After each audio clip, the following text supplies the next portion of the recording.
Hello everyone. අද දවසේදී අපි කතා කරන්නේ එදිනදා කතාබහේදී අත්‍යවශ්‍ය වන ප්‍රශ්න තුනක් සහ ඒකට පිළිතුරු දෙන ආකාරය. ඔයා කොහෙද ඉන්නේ?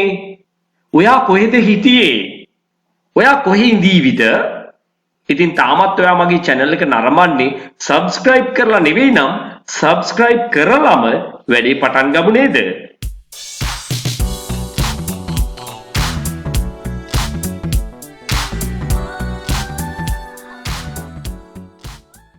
Where are you?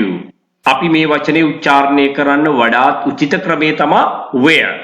Where are you? Where are you? Where are you? ඔයා කොහෙද ඉන්නේ? Then you can say I'm here. මම මෙහෙ ඉන්නේ. Where are you? I'm here. Where are you? I'm in my room. මම මගේ කාමරේ ඉන්නේ. I'm in my room. මම ඉන්නේ මගේ කාමරේ. Where are you? ඔයා කොහෙද ඉන්නේ? I'm in the kitchen. මම ඉන්නේ කුස්සියේ. Mother, where are you? I'm in the kitchen. මං ඉන්නේ කුස්සියේ. මං කුස්සියේ ඉන්නේ.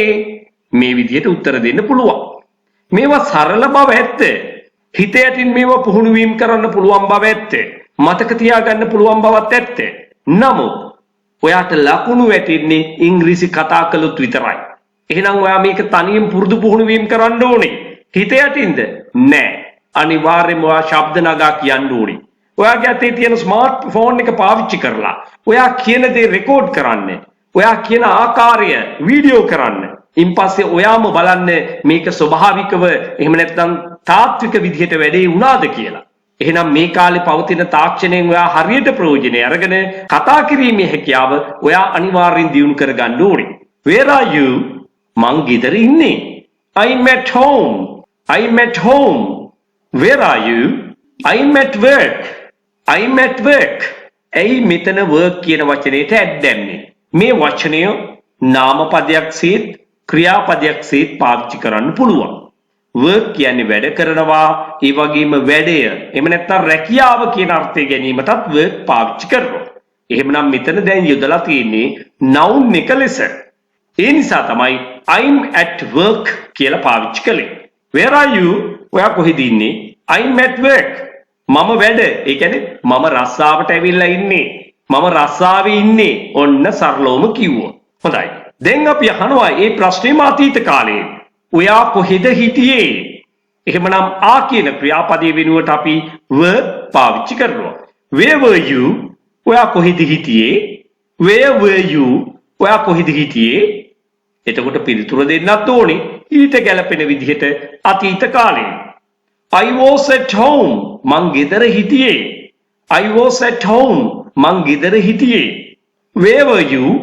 ඔයා කොහෙද හිටියේ? I was in my room. මම මගේ කාමරේ හිටියේ. I was in my room. Where were you? I was in the kitchen.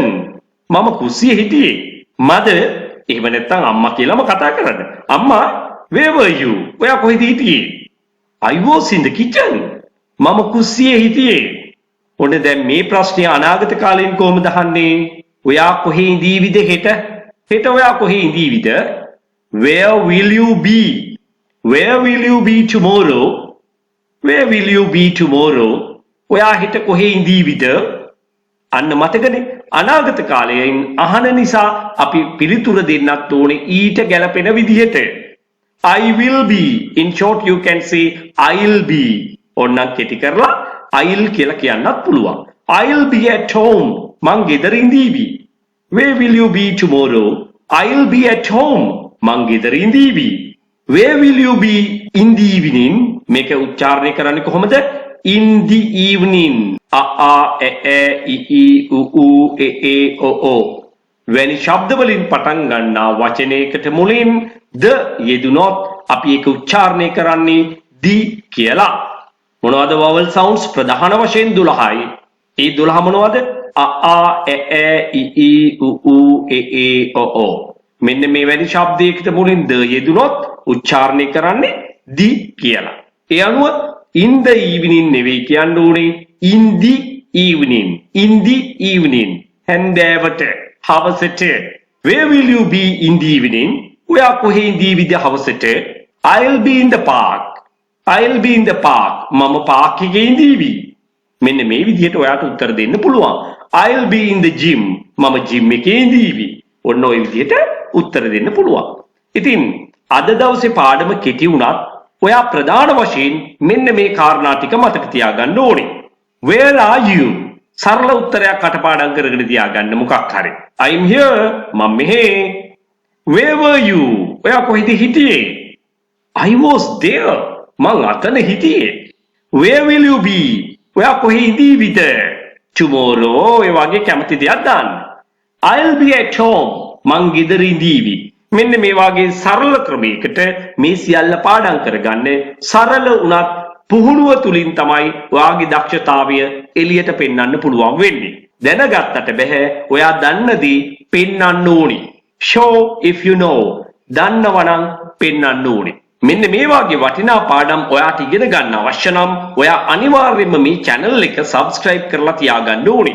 ඒත් එක්කම හිතමිතුරන් අතරේ මේක share කරන්න. ඔයාට මගේ නේවාසික පුහුණු පාඨමාලා සඳහා සම්බන්ධ වෙලා දින 21ක් වෙන්න පුළුවන්, දින 45ක් වෙන්න පුළුවන්.